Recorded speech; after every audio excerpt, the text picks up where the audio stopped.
आप सभी तरह की वीडियोस को लाइक करते हैं। हम भी आपसे आशा करते हैं कि अगर आपको गुरुजी की यह वीडियो अच्छी लगे तो कमेंट बॉक्स में वाहे गुरुजी लिखें और इसे लाइक करें। क्या आपने कभी सोचा है कि श्री गुरु गोविंद सिंह जी ने भविष्य के बारे में क्या कहा था? उन्होंने न केवल अपनी साखियों में आने वाली घटनाओं का वर्णन किया है, बल्कि उन भाविक वाणियों में छिपी हैं वह बातें जो आज भी हमारे लिए एक रहस्य बनकर सामने आती हैं। तो आइए इस वीडियो में हम आपको बताने जा रहे हैं गुरु साहिब के उन अद्भुत वचनों के बारे में जिनका प्रभाव आने वाले समय पर पड़ने वाला है। क्या सच में उनका लिखा हुआ हर एक शब्द सच होगा? चलिए जानते हैं। गुरु गोविंद सिंह जी ने अपनी 100 साखियों में भविष्य के बारे में कई महत्वपूर्ण बातें साझा की हैं।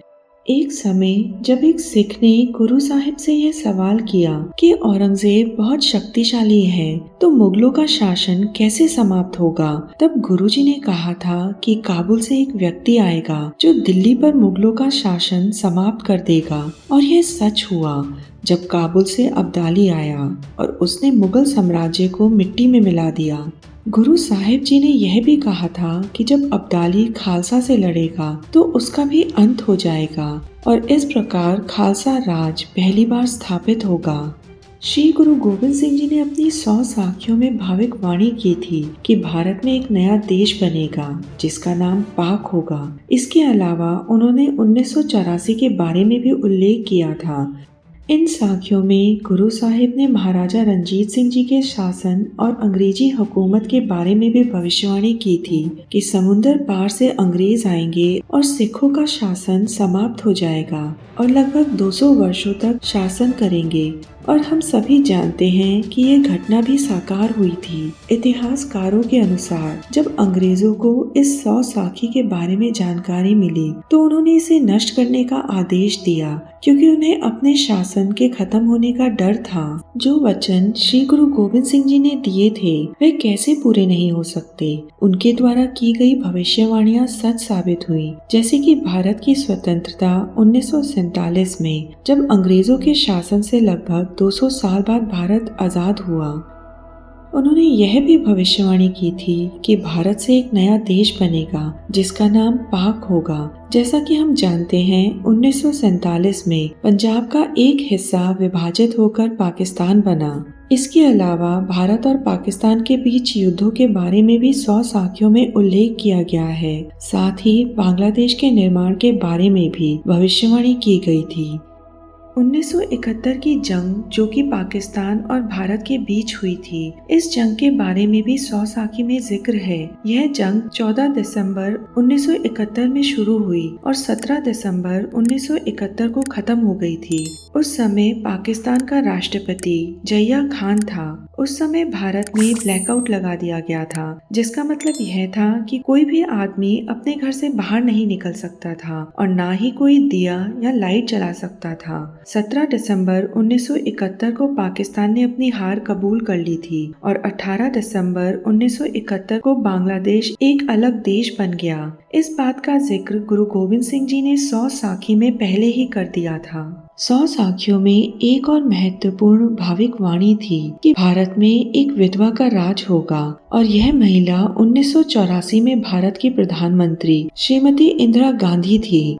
उन्होंने लिखा है कि उनके शासनकाल में ही भारतीय सेना श्री हरमिंदर साहिब जी पर हमला करेगी। इस युद्ध में घोड़े के खुर जितना खून बहने की भविष्यवाणी की गई थी, जो कि वास्तविकता में घटित हुआ। उस समय पंजाब के लोग, खासकर मांझा, मालवा और दुआबा क्षेत्र के लोग इस घटना से बहुत दुखी हुए थे और हम जानते हैं कि 1984 में ऐसा ही हुआ था। 100 साखियों में सरदार जरनैल सिंह भिंडरावाला का भी जिक्र है, जिसमें लिखा है कि उस समय एक खालसा प्रकट होगा जो हिंदुस्तान की सेना से डटकर मुकाबला करेगा और श्री हरमिंदर साहिब जी को किला बनाकर लड़ेगा। इस हमले के दौरान सरदार भिंडरावाले के नेतृत्व में खालसा ने भारतीय सेना से संघर्ष किया था। इस हमले का बदला सिखों ने इंदिरा गांधी की हत्या करके लिया, जो कि 1984 के ऑपरेशन ब्लू स्टार के बाद हुआ था। श्री गुरु गोविंद सिंह जी ने यह भी कहा था कि खालसा भारत में 2 बार राज करेगा।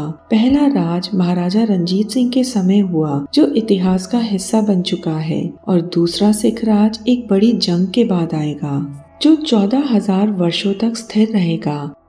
100 साखी में दूसरे खालसा राज के बारे में भी उल्लेख किया गया है। भाविक वाणी में लिखा है कि एक सिख जिसका नाम दलीप सिंह होगा, खालसा राज की अगुवाई करेगा। यह दलीप सिंह महाराजा रंजीत सिंह का पुत्र नहीं होगा, बल्कि कोई और ही होगा। 100 साखी में यह भी कहा गया है कि इस खालसा राज में सभी लोग अमृत पान करेंगे, कोई भी भूखा और नंगा नहीं रहेगा, हर किसी को खाने के लिए लंगर मिलेगा, और ऐसा राज होगा जिसमें कलयुग में भी सतयुग का अनुभव होगा।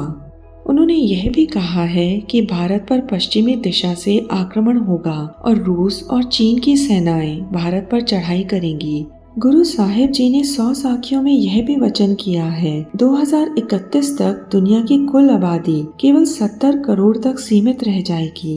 श्री गुरु गोविंद साहिब जी की भविष्यवाणियां सच साबित होती हैं या नहीं, यह तो आने वाला वक्त ही बताएगा, लेकिन उनकी बातें आज भी हमें चौंका देती हैं। श्री गुरु ग्रंथ साहिब जी अंग 161 में कहते हैं, कुकर्मी मनुष्य के हृदय में जैसे कलयुग आ जाता है, इस कलयुग यानी कि कुकर्म दशा के पंजे में फंसने से कोई कर्म धर्म छुड़ा नहीं सकता।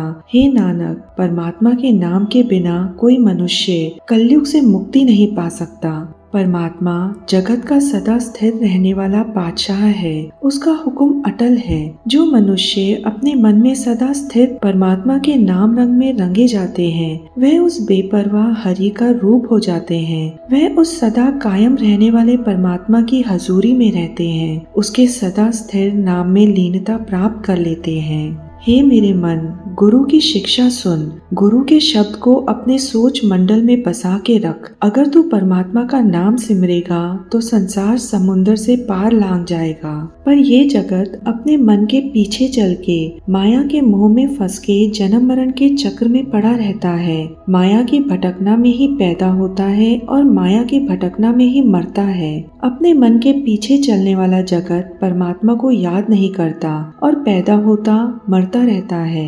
यह जीव खुद ही गलत रास्ते पर पड़ा है या परमात्मा ने खुद इसे गलत रास्ते पर डाला हुआ है। यह बात स्पष्ट है कि यह अपनी असलियत भुलाए बैठा है और माया के मोह में फंस के यह जीव बेगानी नौकरी ही कर कर रहा है, जिससे यह बहुत दुख ही कमाता है और मानव जन्म व्यर्थ गवा रहा है।